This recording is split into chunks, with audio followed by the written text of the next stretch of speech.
And welcome back, everybody, to another episode of Bubba and the BatFlip, episode 132. Going to recap your Week 19 FAAB, give you a little strategy talk, and more. Coming at you on a Sunday night, so hope you guys enjoy the extra time to maybe get some moves for yourself taken care of this week. You can find myself on Twitter at BDintric, and my co-host always on Twitter at BatFlipCrazy. Toby, how we doing, man? Doing well, Bubba. Definitely a eventful FAAB period for me. I was pretty aggressive on a couple players that other people weren't as aggressive on. So we were just talking before the show. I'm like wondering if I've missed something or, just, I hope I didn't blow it. We'll see. We'll see. That's pretty much it. That's the definition of this FAAB period for me. It was weird for me too, because usually I'm putting like a couple bids in here and there, but like there was multiple leagues dropping. I was doing like overhauls of teams in certain spots, and dropping the Raisel Iglesiases and the Taylor Rogers again. These are 12 teams, maybe 15s. You hang on a little longer, but dropping all these guys was like, this is so painful. This really stings. Like this is where we're at, folks. Like it's part of the deal. But a lot of moves like that, a lot of Yadiel Hernandez's, Oscar Gonzalez bids, and other things that we'll talk about as we get into our recap of the week in FAAB and our picks in general. But before we get into that, with it being a Sunday night and all, and people still have the ability to make some ad drops in their leagues potentially, advice from one of the NFBC's best over here in Toby, and kind of like at this point in the year, this week, like what were you kind of looking at for as you were doing your FAAB bids? Was there anything specific, like certain matchups that looked tasty to you, or what were you looking at? Yeah. Yeah, we'll see how the season goes in terms of one of the NFBC's best. I don't know. I don't know about that. The direction my season is taking right now. I think for this week, I mean, it's really challenging for me. I'm less interested in pitchers. I think this was a unique week because it's the first week after the trade deadline. So we've started to see some situations kind of settle in a little bit, maybe some that aren't. Like even Rowan Wick, who I know is the biggest like closer target, at least in 15 team leagues, like we're kind of assuming that he's the closer because there's nobody else left in that bullpen, which, is I think probably accurate, but we're not really sure. So I think part of this week's strategy was a little bit different because it was trying to take a look at maybe some playing time pieces heading out of the trade deadline where, maybe some guys who weren't getting playing time are getting some now, or, or guys who we thought might get traded and may not have playing time or having some. So I think that was kind of first and foremost. And then I also think that there's some matchups based, but honestly, I think it's really challenging right now because, everybody who's left in the player pool waiver wire wise is generally like a platoon bat, or there's some sort of major question mark over their playing time. And so a lot of it is just kind of trying to guess or trying to be a little bit early in figuring out guys who maybe have more playing time than we were anticipating. And I think as I get through my FAAB pieces, well, and also this week is at least for my pitchers is a pretty brutal week. Like a lot of the guys that I have a lot of, like Miles Mikolas, he's got at Colorado to start off. Then he's got Milwaukee. I have a lot of Brady Singer. I don't feel great about that Dodgers start, just because he struggles with control a little bit, and they've got such a good eye. So it's really like just depends on, what's going on with your team. I have some teams where I have 4 or 5 relievers who are going to be in this week because of, just not liking the matchups that I have and being pretty good in Ks and wins. So yeah. And when it comes to matchups, that's matchup, helpful. well, when it comes to matchups, there's like a few schedules you could look at where like they had 4 over the weekend because of a doubleheader, or they had 4 or 5 early in the week, but it wasn't like glaring differences like we've seen in previous weeks, as you mentioned. We have a little bit of Coors action this week. I think we have a weekend of Cincinnati, Great American Small Park, so you can kind of play that game if you wanted to, but it wasn't like juicy like you said. It was weird in my most competitive OC out of my 4. It's been really competitive all year between people actually just keep playing basically competitive wise. And when I was going my FAAB, I did my other 3 leagues first. There's all these guys available, similar guys in a lot of the leagues and everything, and I'm making my bids and whatnot. Then you get to this league, and I thought I was on a 15-teamer because, like, hitter-wise, it's like you said, it was a lot of, like, platoon dudes. It was rough. It was hard to justify, adding and dropping certain players. So I was putting when we do recaps, I have a lot of Andres Munoz pickups this week. That's where I was at, like, because Not a bad pickup. he's getting occasional saves, but his ratios, his strikeouts, like I'm like Peter Fairbanks, lots of that. Guys that might not be locked in the closer's role like we talked about before, but I'd be willing to put some wagers down that they probably finish with better season numbers, but from here forward than Rowan Wick does. I'd be willing to put some conversations in that department. I don't even like Rowan Wick. he was in my contingency bids, but like 6th or 7th in pitchers. Like, and we'll get to because he's the highest in the OCs as well, the highest added player. It was just one of those, like, I get it. People need saves. It's what people are gonna get thirsty for. But at the same time, it's like we've talked about time and time again. These teams are bad. Like, they're bad. And Rowan Wick, we've seen good, we've seen bad from Rowan Wick. Is it good enough to be dumping the bank for? We'll see. Like, Felix Bautista went a lot of places last week. He finished everywhere else this week. Devin Williams was in one of my 4 OCs. He went for like $187. Don't blame anybody for that. Like, he's legit awesome. So you got that going for you. But in the end, it's I was more interested in getting like if there's Jonathan Hernandez still out there, if there was stuff along those lines, and compared to a Rowan Wick, or I mentioned Andres Munoz, Peter Fairbanks, stuff like that, or speculate. Talked about over the show. Go and give me like a Jose Quintana, who has an ugly Coors start this week, but has a great 2-step the following week. Go give me Justin Steele, who's been pitching great. Strikeout stuff's been on him. He's got some really nice matchups coming up. I'm going to start putting those kind of flyers out there and see where things go. And hopefully it works well. But like you said at the beginning there, hitting's getting tough to find these days.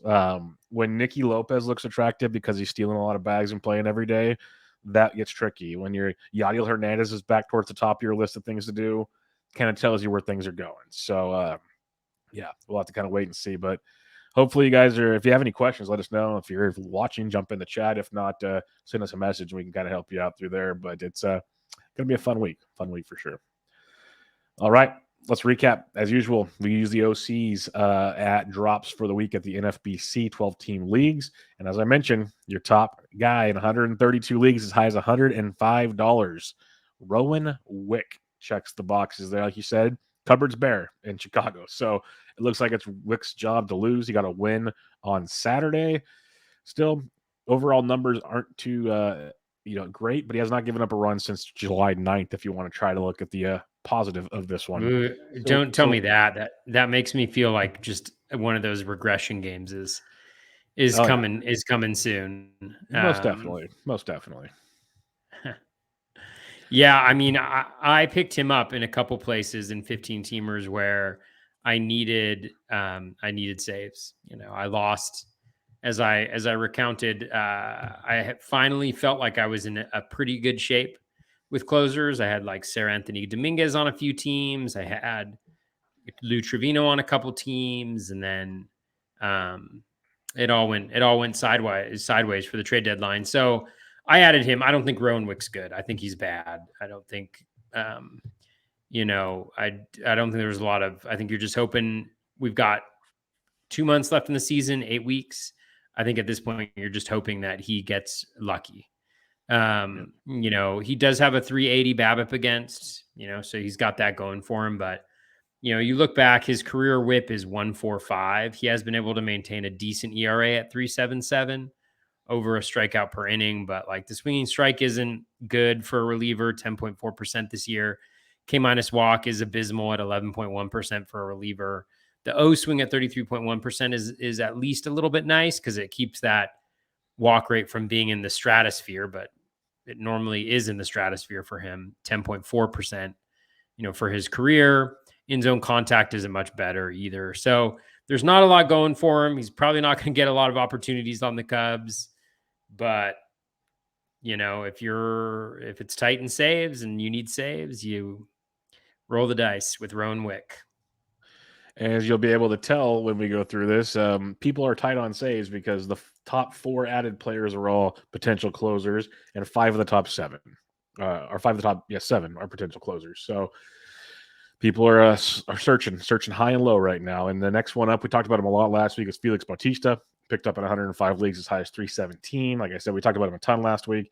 I added him everywhere I could last week. Any other thoughts on Felix Bautista? We covered pretty in depth last week. No, I mean, he's really good. I look back at some leagues. It's like in one of my mains. I mean, hindsight's always 2020, but I grabbed Nick Martinez for like $6 because I thought he might get saves with Rogers going off.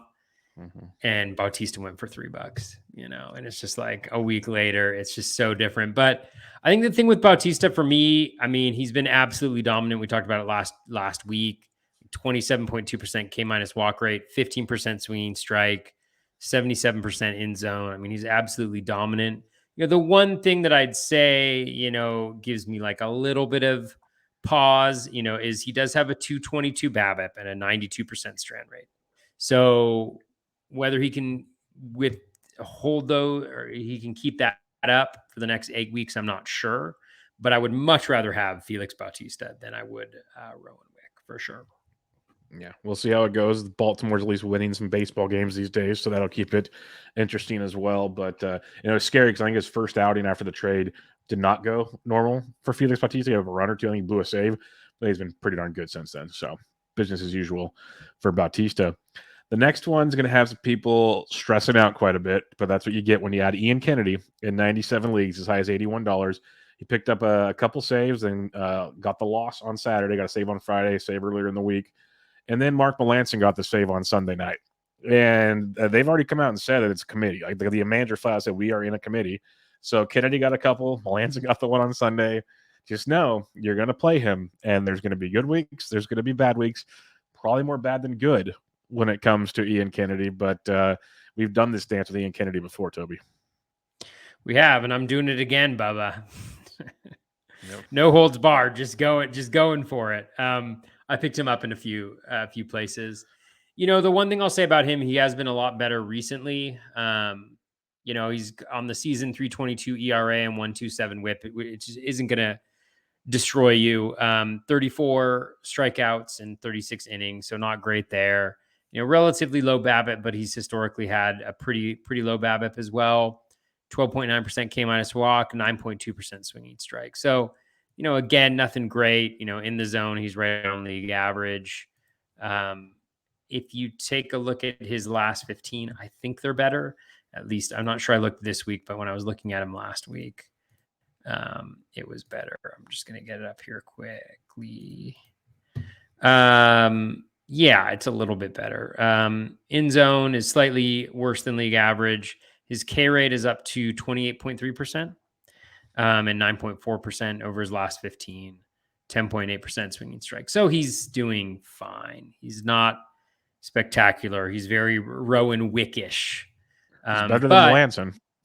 He is better than Melancon, and I think Melancon got the save today, but Kennedy pitched the last 2 nights, and I think it's his job until he blows it. And and it could be a committee, but they really haven't given other guys opportunities. Like Mantiply, he may have one save, but they really haven't gotten him in there, and he's really struggled in the second half.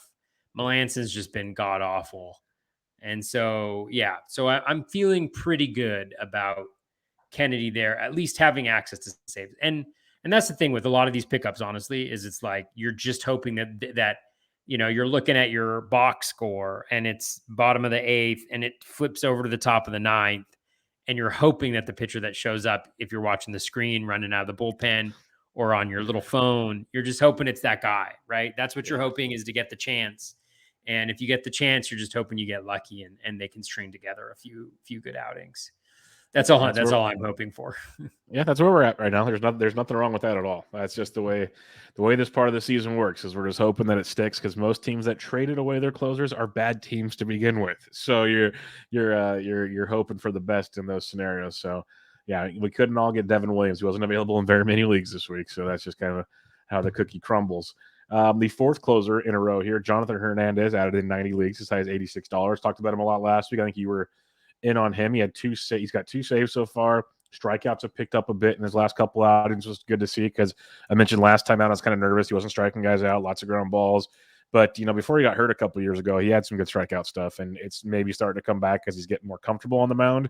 He looks to be the guy. Joe Barlow, who I was kind of stashing last week, I still have him stashed in a few leagues. His rehab keeps getting messed with, so I don't know what's going on there. He might be a drop for me next week everywhere else. But right now, it's Jonathan Hernandez's world, and everyone else is finally living in it. What do you got on him? Yeah, I mean, with Hernandez, I mean, like you mentioned, since last week, the numbers are a lot better. And again, I think last week we had 3 innings. We now have 7. But swinging strike is fantastic at 17.5%. K minus walk is 17.9%. I think the walk rate is really key for him. Right now it's pretty low. It's 10% on his career. The O swing is at 25%. So he's not getting guys to chase inside the zone. But I think the encouraging thing is, or he's not getting guys to chase outside the zone. But the encouraging thing is his in zone contact is way down. It's down 5% from previous career levels, 77.4%. So if he can dominate in the zone, if he can get swings and misses in the zone, then I think that really can kind of change the narrative with him. The ground ball rate is still really high at 68.4%. The velo is right where it was previously. He's throwing that sinker a lot. So yeah, it looks really good for him. And I mean, I think one of the nice things about a guy like him that throws with this level of velocity, which the other 2 guys that we talked about don't, is it gives you at least a little bit of cushion. It gives you a little bit of room to not necessarily be perfect.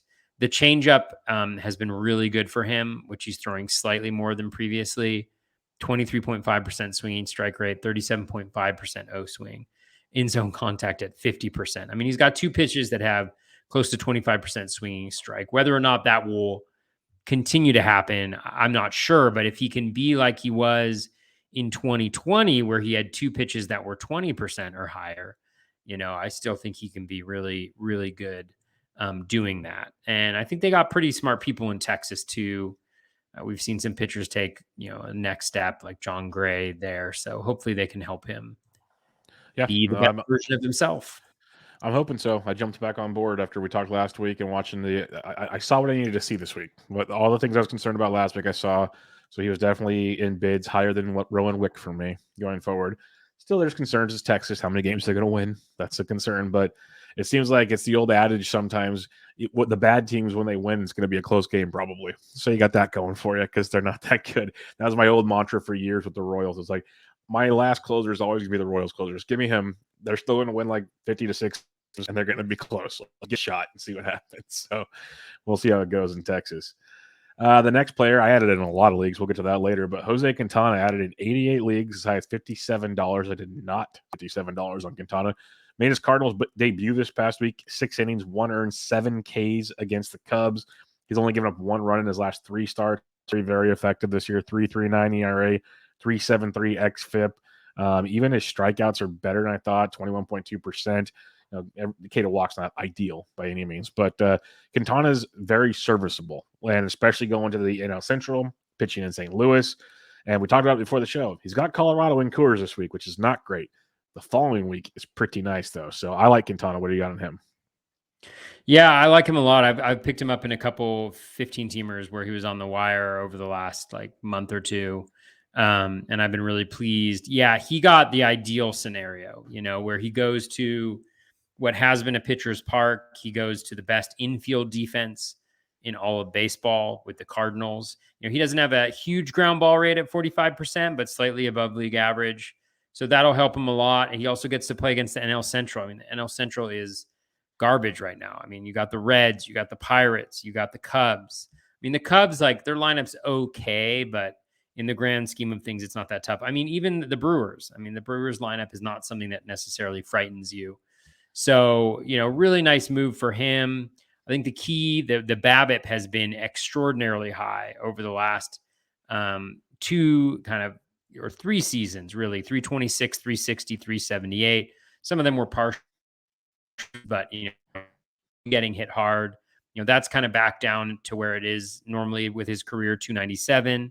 The strand rate isn't anything crazy. The home run per 9, there's probably a little bit of give there. He's at 0.66, career 0.94, more recently a little bit higher than that. But again, going to Busch Field, that's a great spot, difficult home run park, again, great defense. So I think he checks a lot of the boxes of not just a guy you want to stream. I mean, in a 12-teamer streaming, yeah, next week, like you mentioned, but as a 15-teamer, this is kind of like your quintessential solid guy where he's in 75% of the time, and in the tougher matchups, maybe you take him out.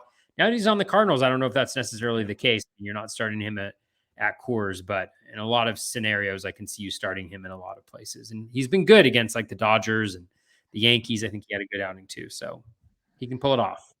Yep, very, very serviceable. Got the kind of guy that, as we get into September, and at least they don't expand their rosters like they used to, but you see a lot more bad pitching in September because guys are hurt. They start shutting guys down. You get these AAA guys coming up, and like when you can plug Quintana into your lineup without having to think twice, it's a very nice feeling to have. Like just to not have to worry about, like Toby mentioned earlier, he has a lot of relievers this week.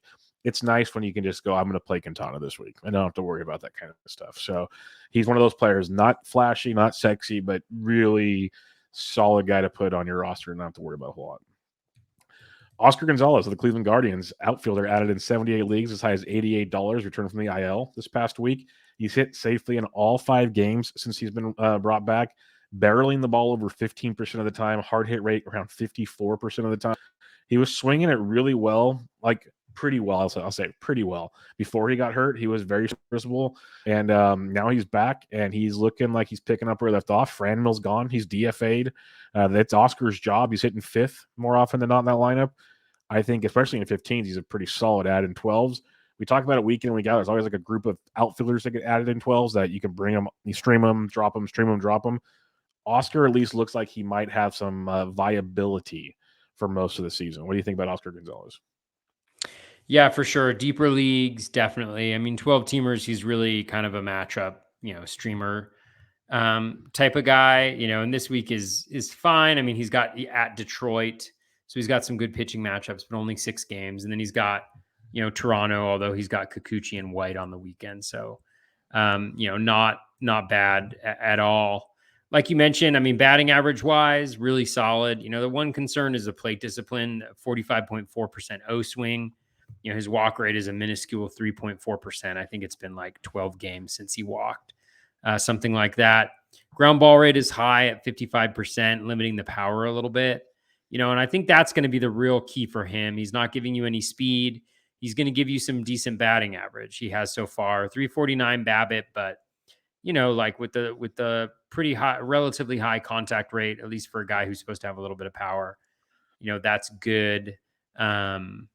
But only 3 home runs and 150 plate appearances is a little bit disappointing. That's on pace for 12 over 600 plate appearances. BatX only has him for 4 more home runs, for the rest of the season and 156 plate appearances. So it'll be interesting. If he gets a ton of run and it's closer to, that 200 plate appearances that he can get to, it's helpful. But in the middle of the lineup, bat in a 15-teamer, you love it. He's playing every day. In a 12-teamer, I'd want probably the 7 games of some other outfielder. Take the over 4 the rest of the way. I'll take the over right now. I have confidence in Oscar getting it done. He already hit 1 this past week since he came back. I think we're going to see some fun with him. So I'm going to take my chances on that one. Cool. All right. Will Crow added in 72 leagues, as high as $22. Is with David Bednar going to the IL. Crow picked up a save a few games back, got a win the night after. He's been actually pretty effective overall out of the bullpen this season. Just obviously hasn't had the closer's role because Bednar's just a beast. And then he still had Stratton and De La Salle back there. But it looks like Crow's going to get most of the run for now while Bednar's out. It's a back issue. There's no timetable for his return, but they're acting like it's not a big deal. So I don't know how long Bednar will be out. I was looking everywhere for it while I was doing FAAB today. It's Crow's job for now, and some people bought into it. What do you got on him? Yeah, I mean, Bednar, stay on the IL as long as you want, but just take it easy. There's nothing to play for the rest of the year. Just don't go crazy. Will Crow is a DC special for me. Yep. I'm not sure how many teams I have him on. It's like something like probably 13 or something like that, 12, 11, something like that. I really liked Will Crow heading into this year. As you mentioned, he's been really good. He's actually been worse recently. The overall numbers for the season, though, are solid. 57 strikeouts in 58 games, 3.09 ERA, 118 whip. He's kept that walk rate down, which has been a struggle for him in the past. And obviously being in the bullpen, it helps his stuff play up a little bit. 12.7% swinging strike, 13.6 K minus walk. 33.7 O swing, and 82.9 in zone contact. So that's really good. All those numbers are worse though in his last 15. So again, he's a guy, if you added him, you're really looking for saves. I don't think the skills are anything to write home about. Over a short sample, certainly they could be, but again, I think he's better than Wick. I think he's better than Kennedy from a skills perspective. But like you mentioned, Bednar's coming back pretty soon, so you're hoping maybe to get 2-3 weeks out of Crow, and that's what I'm hoping for. And I picked him up in a couple places. Okay, that could almost be half the season going forward. So that's actually a That's pretty. true. That's true. Yeah, we gotta start thinking sample size now. It's give me 3 weeks, and we're almost halfway to the end of the season. That could be pretty productive. All things, and he's one of those guys you mentioned, just overall quality. Like he's not an Andres Munoz or anything like that, but he's been very good this year. So he's one of those guys that as we get deeper into the season, like I mentioned, pitching gets worse and worse. You might just hold on to the dude and see what happens. Like just maybe backs flare back up. You might want him sitting there. So we'll that'll be something to cross down the road. But he's not the worst guy to roster. Like I'm with you. I have him in a lot of DCs. I've rostered him in 15 team leagues a couple times this year just for needs. He wasn't like my top priority, but just that active league and stuff happens. So he's been on my roster before. So we'll see how that goes going forward. Bubba Thompson, the Texas Rangers. He was a highly touted prospect at one point in time. Things haven't gone his way completely, but he's getting his shot. In the minors, he hit .303 with 13 home runs and 49 stolen bases, caught 3 times in 80 games. That's pretty good, as they say. He stole 2 bases on Friday night already. He looks like he's going to get some regular run hitting at the bottom of the Texas order. So people were flocking to Bubba Thompson that needs speed. What's your thoughts on Bubba? Yeah, he's a guy who he's actually a really good example of how building a team is a puzzle, or I don't know. I'm always conscious. I always try to be conscious of how decisions that you make during the draft impact you later on. Bubba Thompson is like a huge weakness for me because the way that I draft, I'm pitcher heavy, right? And so I'm always looking for more speed, and I'm oftentimes a little bit deficient in speed. And so what you end up doing is going after Bubba Thompson's, Josh Smith, who honestly, just for a second, I picked that guy up for steals. He literally has 0 steals in the 10 weeks that he has been on my teams. I thought this guy was supposed to be fast. You weren't the only one. You weren't the only one, because I know a lot of people were on that page. Hell, Josh Smith. Oh my God. Anyways, but it's Josh Smith, it's Roman Quinn, it's all these guys where you're just hoping to catch lightning in a bottle. But what they do is they just drag everything down. They drag everything down. This is how I lost.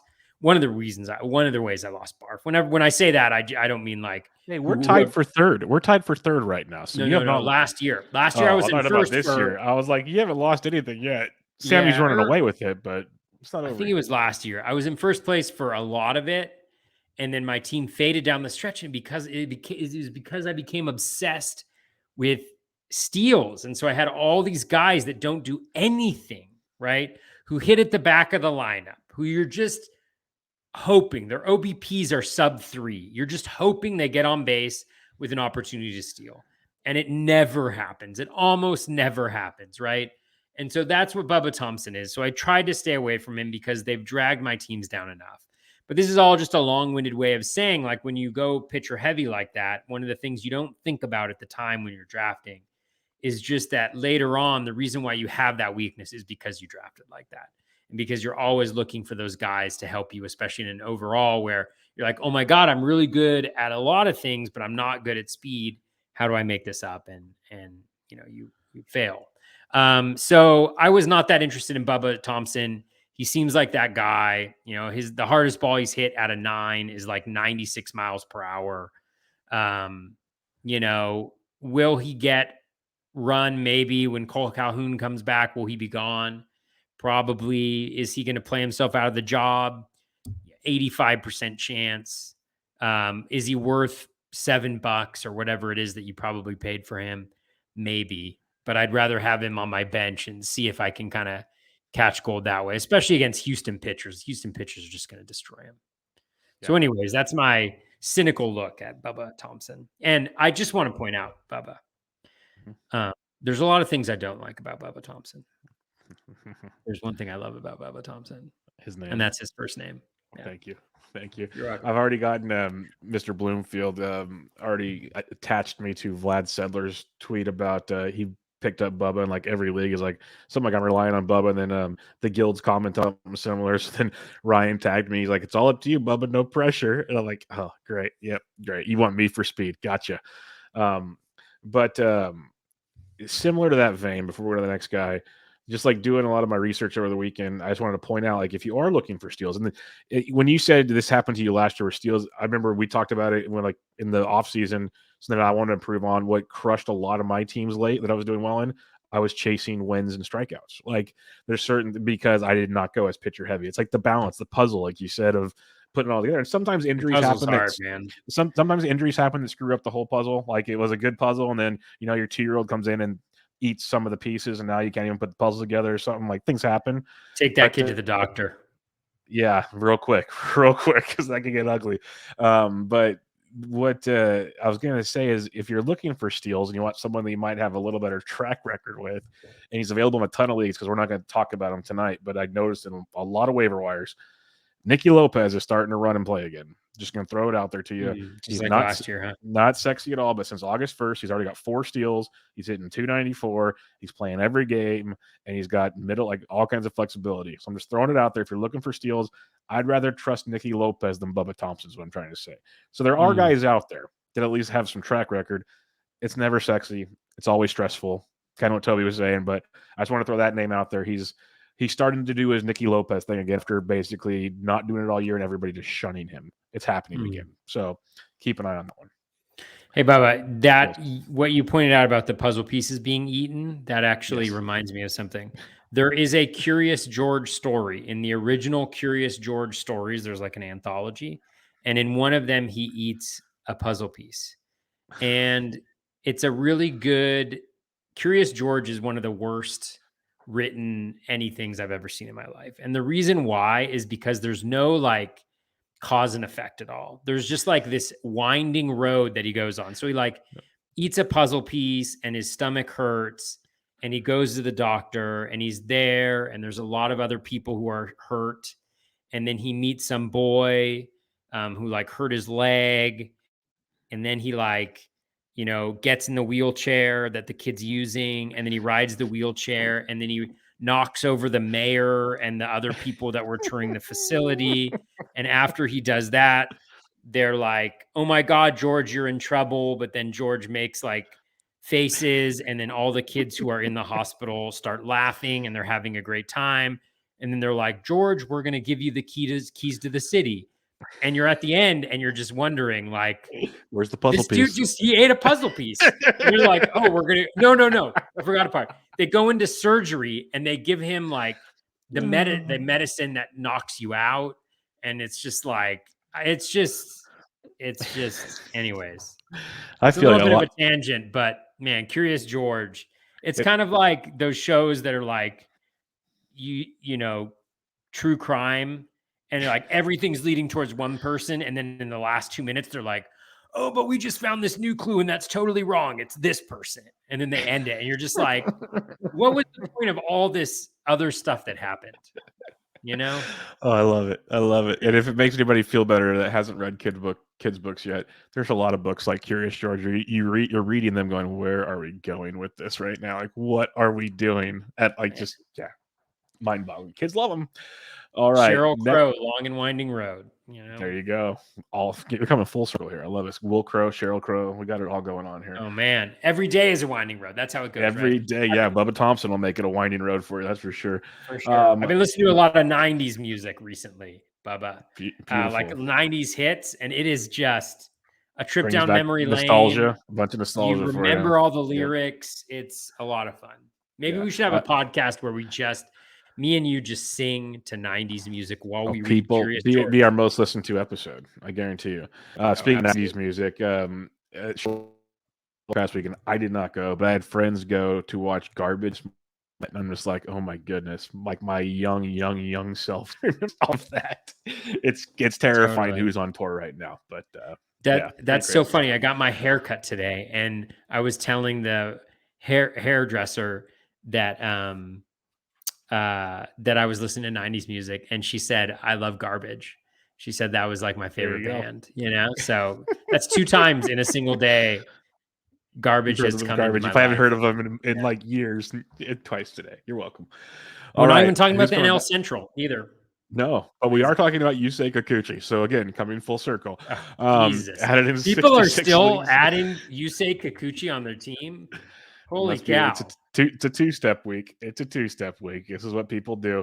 Added in 66 leagues as high as $55. He's been okay his last 2 starts, but he hasn't gone past 5 innings in either one of those starts.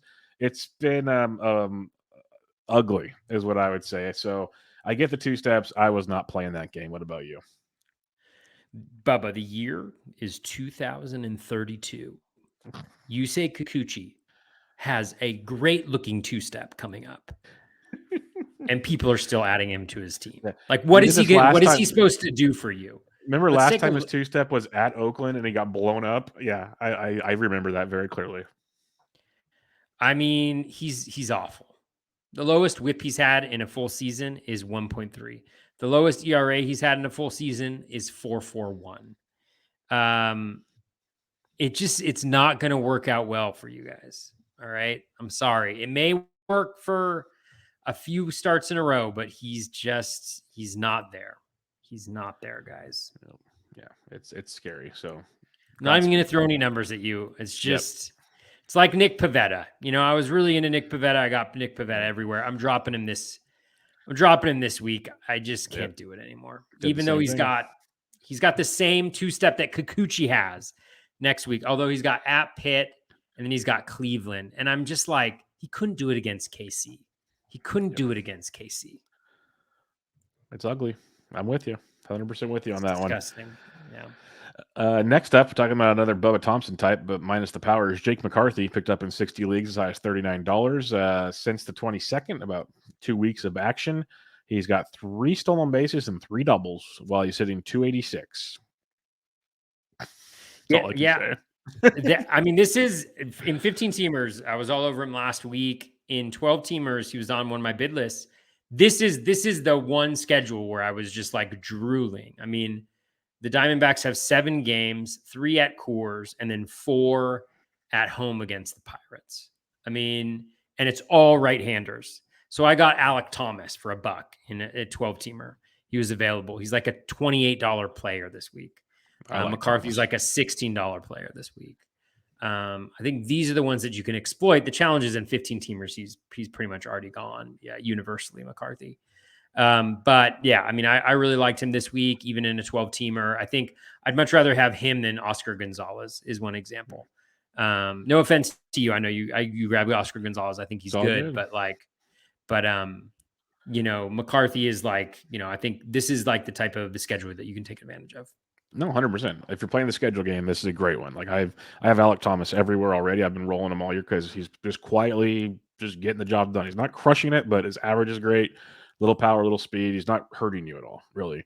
So I'm a big Alec Thomas fan, and I get it. If you're playing the schedules, I totally get it. And that's probably one of my biggest flaws is I always look at schedules, but in the end, when I make my bids, my brain is like looking for the overall season instead of just the week ahead. And that is a flaw. I 100% admit that I should probably work on making the bank for anybody. Why am I not in the schedules? That's a great question.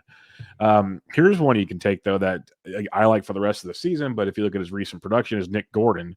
Picked up in 58 leagues as high as $51 over the last 7 games heading into Sunday, hitting 522, 5 extra base hits, including 1 homer, 2 stolen bases. And Alex Kirilloff is now out for the season. And this looks like Nick Gordon's going to get some serious run. And when he's gotten consistent run, he's been very good. It's just the consistency hasn't been there. On paper, even a Twins beat writer commented on a thread I was on that said Nick Gordon should be playing every day the rest of the way, barring something weird happening. So this is a big move. At least I like him. Maybe I'm wrong. What's your thoughts on Nick Gordon?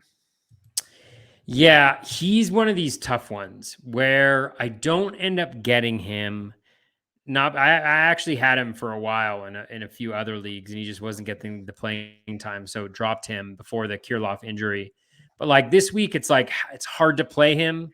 Like he's got 2 games against the Dodgers, so he's only got 2 games. One's against Urias, so one's a lefty. He did play against the last lefty, but it's possible that he doesn't play against this lefty. But is he that good against lefties? I don't know. Let's see. To be determined. Yeah, to be determined. I don't think there's a big enough sample size. Really, like he hasn't played enough. Yeah, there definitely isn't. He's got a 73 WRC plus against them with a 0.012 ISO. Again, way too small of a sample to make any determinations. But if you're into bad ISO, into anything, goodness. Yeah. And really then he's got Detmers and Davidson, so 2 lefties on the weekend. The following 3 days, he's got Bubic and Lynch. So he's got 2 additional lefties for the first half of next week. And then at the back end, he's got Martin Perez is the only one we know of. So he's got 1 lefty on that weekend series as well. So it's just one of those things where you're like, I really want to have Nick Gordon. I really want to have him on my team. I think he's really good. Like everything he's doing, I mean, he's crushing it. Like, he's had a really good season. I mean, everything you want from a guy, like he's doing. Like, sorry, I was off of his regular page, but like he's hitting 284. He's only got 5 home runs and 5 steals and 254 plate appearances. So that's a little blah. Like he's not really doing anything, even though he's playing well. Inconsistent playing appearance. Like, so that's why it kind of you can't get in a groove. So it's tough to judge that for me. Oh yeah, totally. Not a criticism of him. Just like there just hasn't been a lot that's come with the good production or like the good playing that he's got. He's got a 370 BABIP, but like, he's making contact 74.7%. He's got 20 barrels and only 5 home runs. So been very unlucky there. Max EV is around 111. Barrel rate's 11.6%. And again, this is close to 300 plate appearances we're talking about. So like, I legitimately think he's a good player, and I'll probably try to get him in a lot of places next year, but I just don't see him being in my lineup for the next 2 weeks unless something changes. And so it's really hard to put in an aggressive bid, even though you like him, if he's not going to be in your lineup for 2 weeks, because things can change dramatically.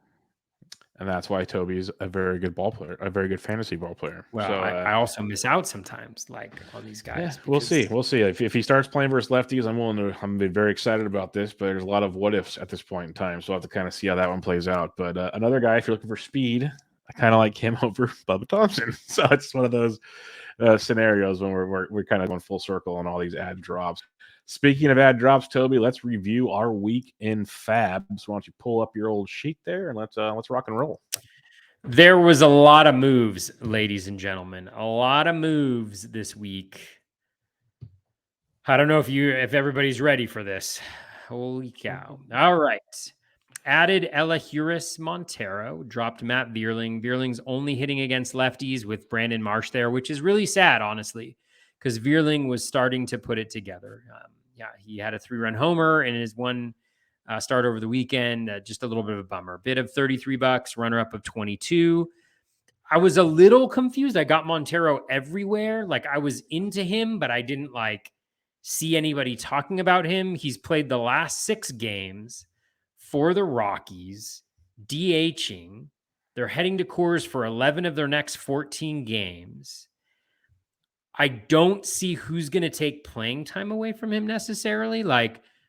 This is the Rockies, so you never know. But theoretically, they want to see what they've got out of this guy. Even if Bryant comes back from the IL, Jonathan Daza is the one who's playing the outfield. So theoretically, Bryant could replace him. There's always your Hilliards and your Hampsons and your random guys like that. But I don't know if that is going to happen. And so, I went with Montero. This is a long spiel on Montero. I probably should have. I honestly didn't dig that deep because he's on Colorado. He is striking out 40% of the time.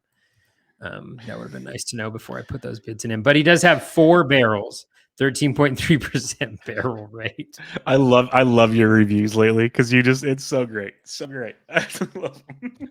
I mean, I didn't realize he had that high of a strikeout Well, rate. last week was But just pure depression. Now they're going, oh no, this is entertainment. well, I'm telling you. he doesn't strike out a lot regularly. BatX has him projected for 25.5%. So he's not going to have a 414 BABIP, but I do like him. He's like a $10 player according to the Razzball Monday through Thursday. So I liked him.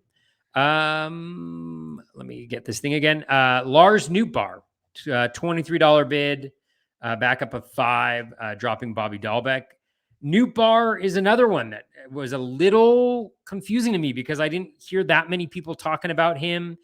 If you look at his 15-game rolling average, good God, Bubba, it's beautiful. The O swing is way down. The ground ball rate's way down. The hard hit rate's way up. The contact is way up. Like everything that you want to see in that, he's doing. He did hit against the last lefty. Juan Yepes is coming back at least sometime soon. And I think they made a change recently, at least RotoWire, maybe in the grid for this week. But Nootbaar goes to Coors for 3, 2 righties, 1 lefty. So theoretically, he gets 2 or 3 games. And then, or no, sorry. Yeah. And then he is, I think the Brewers have 2 lefties going on the weekend. And so that's the only thing. They have Lauer and Ashby. So if Nootbaar continues, then I think if he continues to hit against lefties, then he might get those. If he doesn't, then, well, those are tough pitchers generally. So, I'll throw somebody else in the outfield. Anyways, that was a long rambling thing about how you all should have been in on Lars Nootbaar and weren't. Added Wander Franco, dropped Jorge Soler. Batting average, my batting average in leagues probably over the last month is 146, I would say, across all my leagues. So Franco, I think he's scheduled to come back like around 2 weeks from now. So I'm hoping that happens. Soler is a little bit tough to give up on now, but he just hasn't been right this whole season. And I haven't seen any updates since he went on the IL with that back.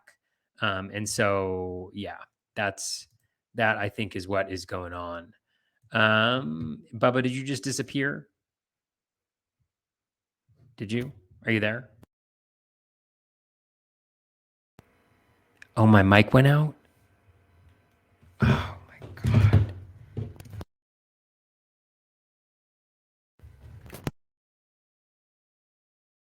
Back.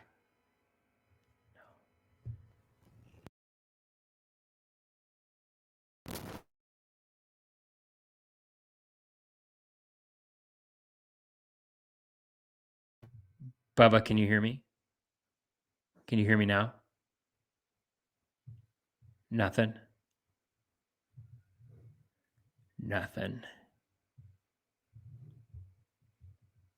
Bubba, can you talk? Oh, maybe Bubba just disappeared. So maybe it's Bubba. Can you hear me now, Bubba? He's there. But maybe I should leave and come back.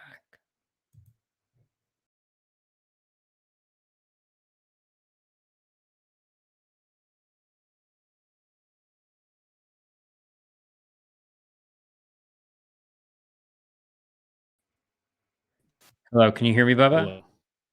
Can you hear me? Yes, can you hear me? I can hear you. Yes, I can. Look at that. Yeah, we're back. And just like that, we're back. Where did I lose? Yeah. Where'd you lose me? In the middle of Nootbaar. Oh man, there's nothing worse than the middle of Nootbaar. Like that's really where it's delicious. So the long story for Nootbaar, he's been playing really well from a skills perspective.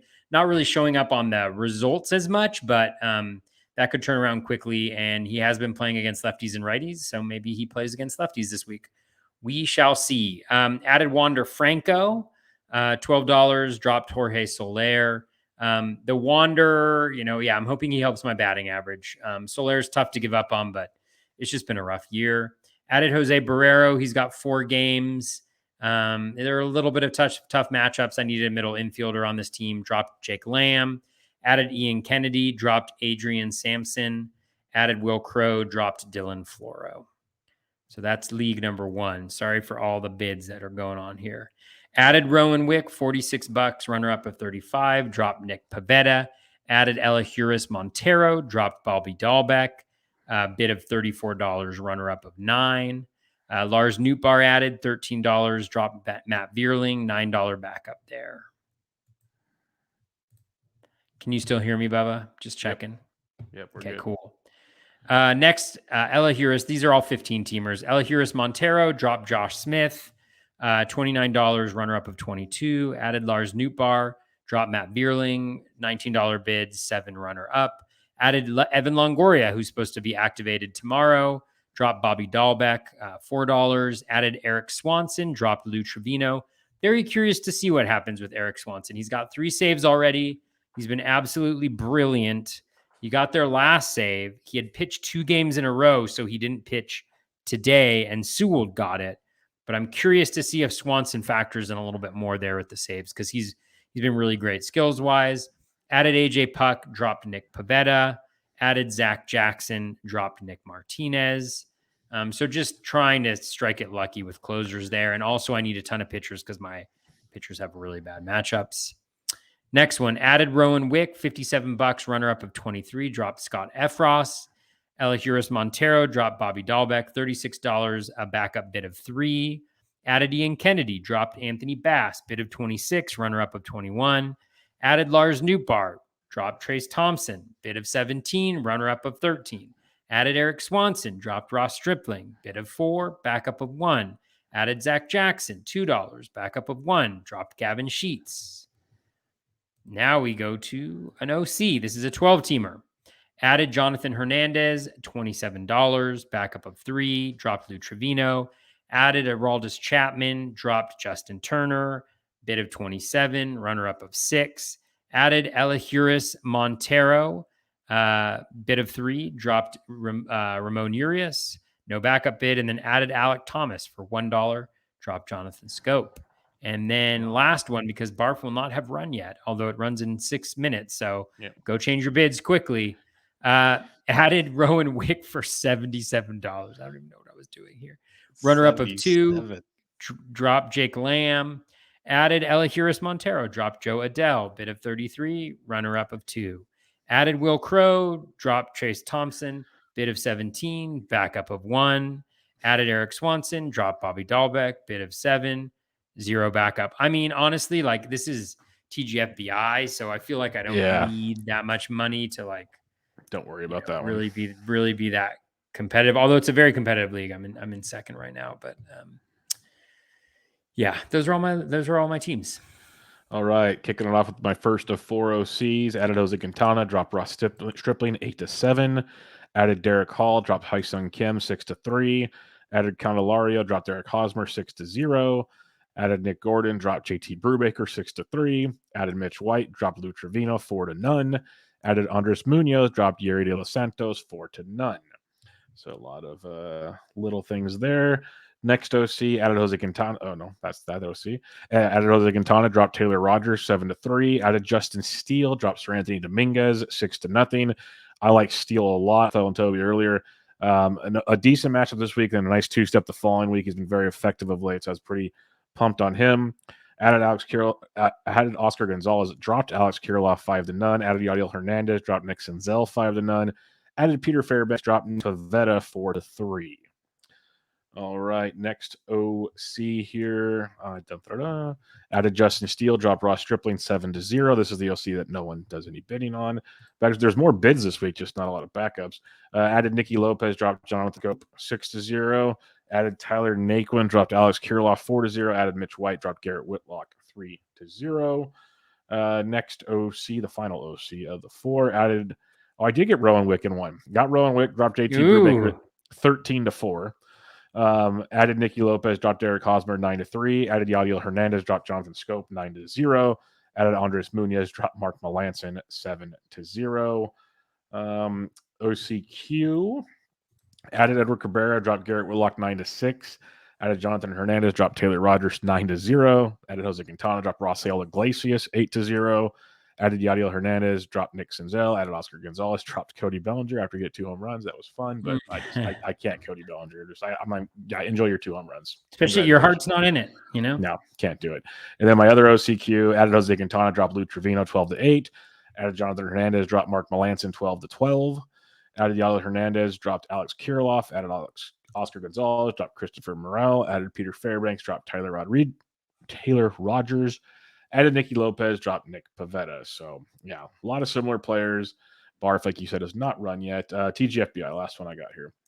TGFBI. Oh, I got another Rowan Wick share. I got two. Holy cow. Rowan Wick everywhere. Yeah, dropped Glenn Otto 13-9. So no break of bank for Wick in this world, though. Added Yadiel Hernandez, dropped Robbie Grossman. Added Oscar Gonzalez, dropped Garrett Hampson, which with Coors on tap might have been a dumb move, but we'll see. Added Victor Caratini, dropped Omar Narvaez because that's the world we live in. Added Mitch White, dropped JT Brewbreaker. So, yeah, so much fun. So much fun and things in the world of FAAB these days. A lot of similar players, lots of just cleaning house and restart and like cleaning house again next week. It's going to be that time of the year as we just keep going back and forth and back and forth. All right, let's talk listener questions. And we got one for the week. One. I know it's Sunday night. You guys weren't ready for it. I get it. Joe G, he says he needs a streamer for a locked-in win for this week. Aaron Savali is coming off the IL versus Detroit.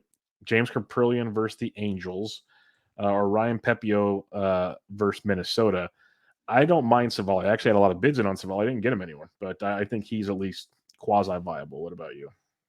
What were the options? Savale against Detroit, Pepio versus Minnesota, Caprillion versus the Angels, or if you have someone else that you can throw out there. I would Caprillion. I was just trying to see Razball, what the player rater had them down for. I like the idea of Savali, I'll say that much. Yeah, I would say I think Savale and Caprillion are pretty similar. I'd steer clear of Pepio. I don't know if has he gone 5 innings in any of the times he's played in the majors.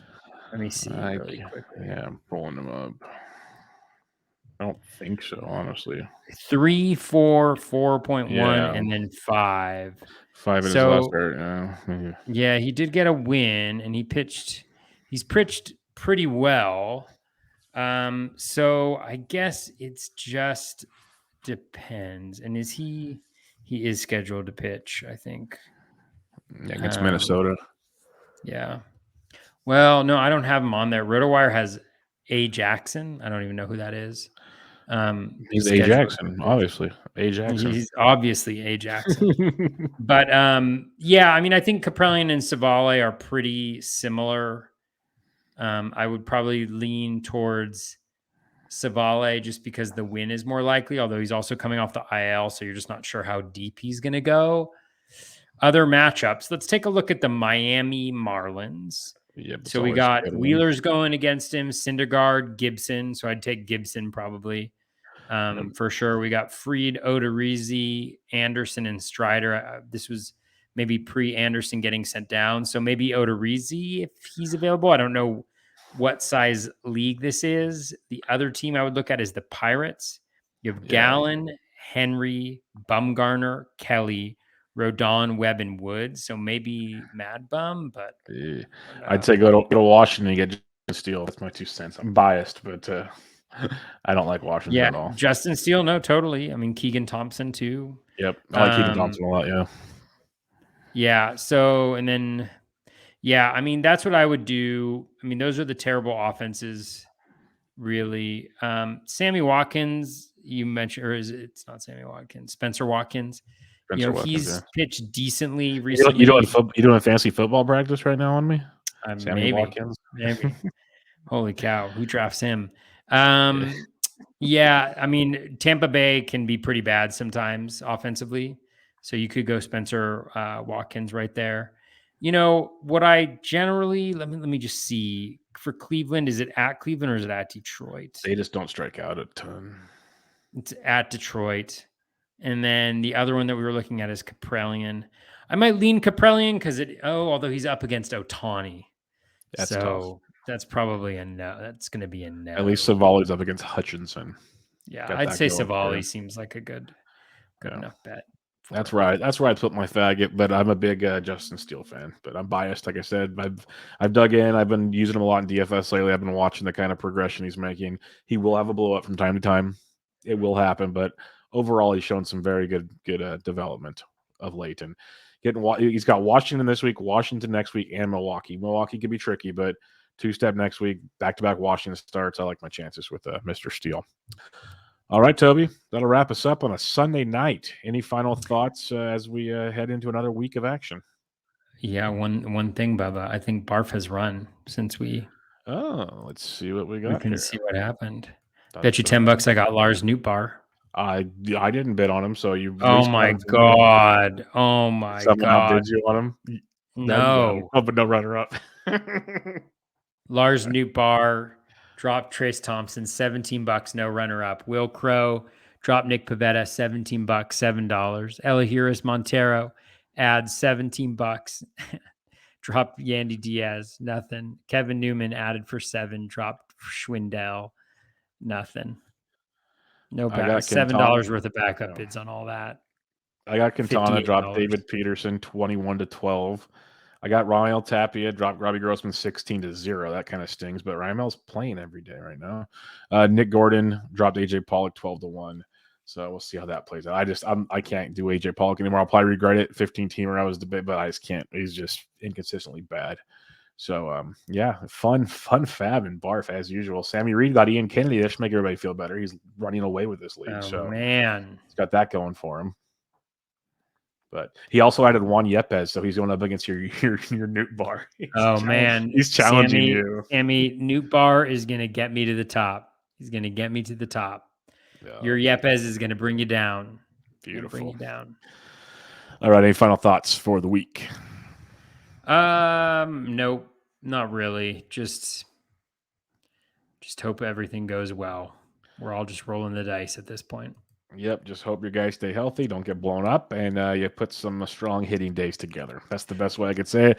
And what's most tilting now is because, we still have 2 months. There's still time. And we're not going to say there's not, but it's even more tilting now when the guys on the bench do good because you're like, I really need those right now. I really needed those. So just lock it in and walk away is what I can say right now. See how it goes. But as usual, we'll be back with you guys next week to recap FAAB. Check out Toby on Twitter at BatFlipCrazy. I am at BDintric. And until next time, catch you guys later.